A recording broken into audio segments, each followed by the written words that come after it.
We'll look into entering the block. Before that, you can look into who entered which data based on that, clicking on that calendar section. Now I'll go to our first patient and click on block and click on add new block. So this comes up, you choose the correct side. When you enter the block for the first time, you need to enter each and every data. There are two ways of searching the block. Either you can go through system wise in the body, or you can have a free search button which will help you to identify the block quickly. Choose the correct technique that you use and fill up the necessary details. When you enter for the first time, you need to enter all these data, but the next time when you do the block, I'll show you in the video again, most of these data entries are auto populated to help reduce the burden of data entry.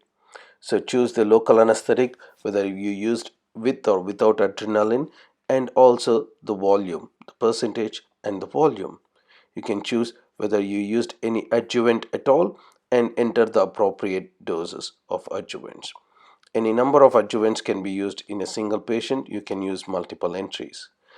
Technical problems and acute complications, the default setting is none. You can change it and edit to whatever your patient has encountered.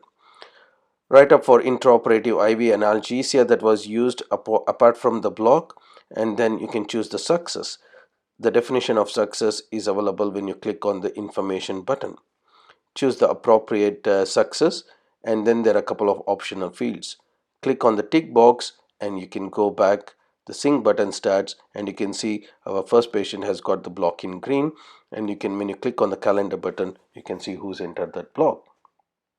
Now let's go to the second patient. Here I will show you how the smart entry system works. Now this patient also had an interscaling block, but on the other side, I start searching for the block. As I enter interscaling, it shows up. You can see the technique is already chosen, the type of needle, the size of needle, the local anesthetic, everything is already chosen.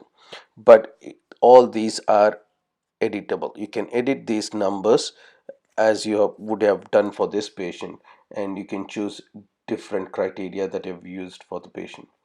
Again, you can enter all the data, choose whatever you have done for this patient appropriately. But as you can see, there is significant reduction in data entry burden by this smart entry system. It recognizes what you previously entered. Click on the tick box, and then when you go back, you will notice it's gone green again. All right, you can enter as many blocks as possible. Thank you.